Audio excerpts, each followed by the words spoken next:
This is my art from 2020. And this is my art now. You're probably wondering how I went from this abomination Oh my god. to this less of an abomination in 3 years. But don't worry, I'm gonna show you exactly how I gave my art a glow up. There are 2 things that I stayed consistent with while improving my art. 1 is constantly experimenting to find my comfort zone, and 2 is studying other artists. Think to yourself, what are you strong at in art? What can you improve on? We'll get to that later, but first, I'm going to show you how to study other artists, because good artists copy, but great artists steal. By studying other artists, I don't mean directly copying from them.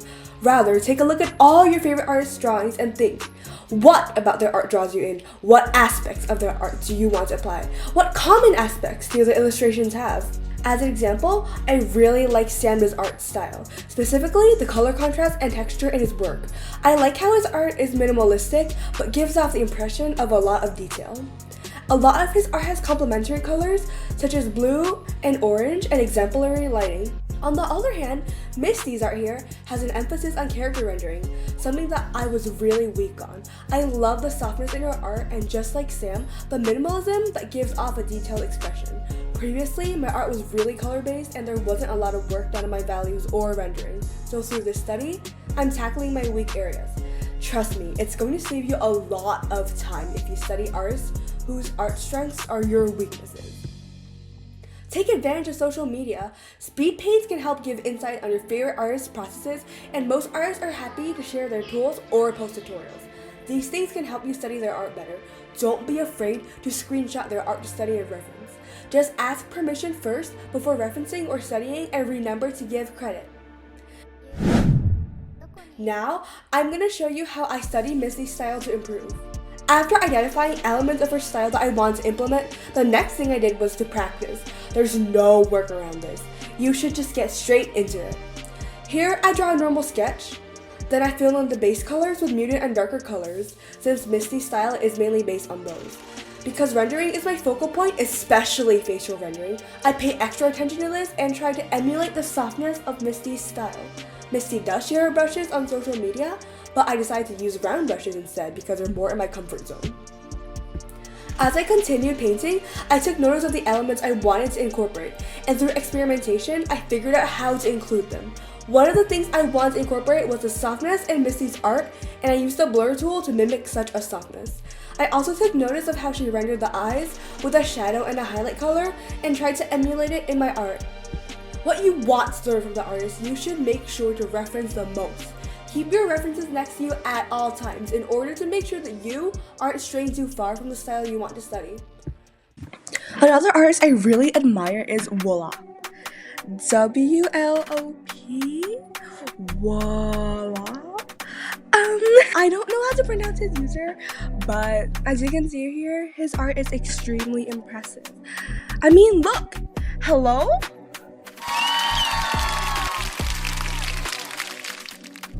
I specifically wanted to learn his jewelry technique. From afar, the jewelry gives off a look of realism, but when you zoom in, you can see here that the jewelry is drawn by simple brush strokes. Generally speaking, the jewelry is drawn with a hard brush with a shadow color, a highlight color, and a mid-tone. Putting this into practice, I first find a reference and start with the base colors. After determining a light source, I added the shadow color. The point here isn't to over-render or add in too much detail, but to focus on the values. Now following the reference, I added in a more vibrant red for the highlight of the gemstone, and do the same thing for the gold in the chain.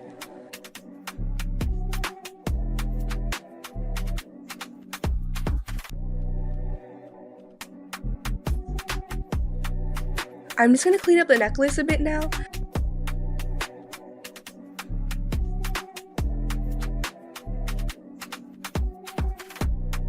I'm going to create a multiply layer on top to emphasize the shadows on the necklace and add in the shadow that the necklace creates. And then, to emphasize the vibrancy and lighting, I'm using the color dodge layer mode. Now I'm just going to paint over a little bit.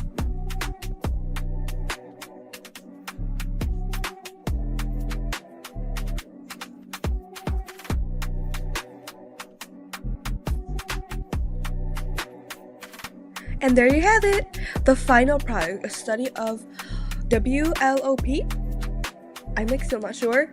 You can see how I've incorporated this technique in this piece, in the earrings and the necklace of the left character, or in this piece, on the necklace and tiara.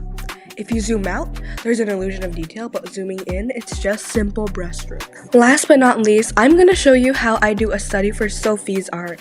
Sophie's style is characterized by complementary and contrasting colors, as well as various textures and unique shapes. Her art is especially strong in compositions and backgrounds, and her style is more rendering dependent than line art. To get a better idea of her process, I used the brushes that she shared in her highlights. I then started with the line art. As you can see here, she uses thin line art and renders on the top. I then filled in the base colors, and now it's time to render! As I mentioned before, Sophie uses complementary colors, but she takes it a step further by using neighboring and in-between colors.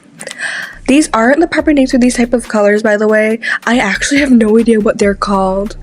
Neighboring colors are colors next to a certain color on the color wheel. As an example, the character here has blonde hair.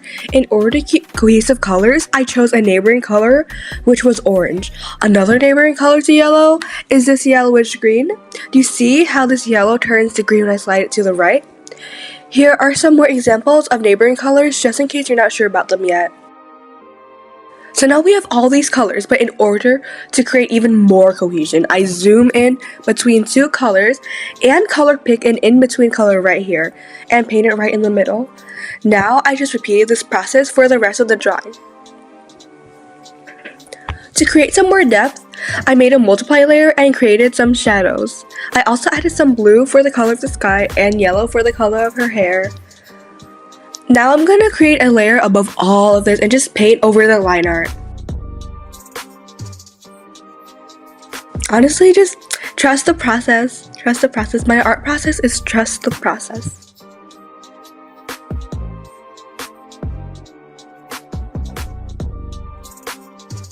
And here is the final product, and we're done with this study. By doing studies of an art style, multiple studies, you're going to be able to learn directly how they're able to make their style so attractive and incorporate elements of their style in yours. Disclaimer, do not copy or trace an artist's art, as it is completely disrespectful. It's okay to draw and incorporate elements of someone's style, but please don't copy someone's style directly. The point of these studies is to learn and apply and not to impersonate. After I figured out how to render characters and faces better, I did the most important part, applying what I learned to my own style. This is a piece that I made for Misty herself. You can see that this piece isn't a carbon copy of style, but does have some similarities in the eyes and the facial rendering. This is another piece that I made after, which was made without referencing her art at all. As you can see, I did incorporate the eye rendering and the softness. You can also see some of what I've studied from Wallop here, specifically with the jewelry, which is minimal but elegant from afar. It isn't just studying other artists that will help you with your improvement. It's also identifying your weaknesses in art and working on them. Though everyone's strengths are different, one of the most simple and helpful ways you can improve your art with is to use references. Your weakness is anatomy, use references and do studies. Your weakness is lighting, look for lighting references. Your weakness is values, look at black and white photos or illustrations as your references. Even if you only have 5 minutes a day to draw, practice with references. I usually get my references from Pinterest, and right here I'm going to put my profile so you guys can check it out. As I mentioned before, my art strengths were in coloring, backgrounds, and composition. My weaknesses laid in values as well as character rendering and lighting. Studying Missy's style helped me develop my own way of character rendering, but I still had to work on my values. Through photo studies, I got comfortable with a style that was strong on character rendering. After I strengthened my weaknesses, I went back to my roots, using strong colors. I combined the skills that I learned from coloring with the skills that I got through my studies, and that led to my current art style. By studying a multitude of artists, you will be able to develop your art further, especially with studies that take you out of your comfort zone. Don't be afraid to experiment and don't feel pressured to keep an art style just for the clout or just because it's trending. The most important part is you being comfortable with creating and enjoying the process of it. Just as a quick summary of everything I went over so far, while studying other artists, the general process is to analyze, practice, and then implement it in your own style. With normal practice, it's important to use references for accuracy.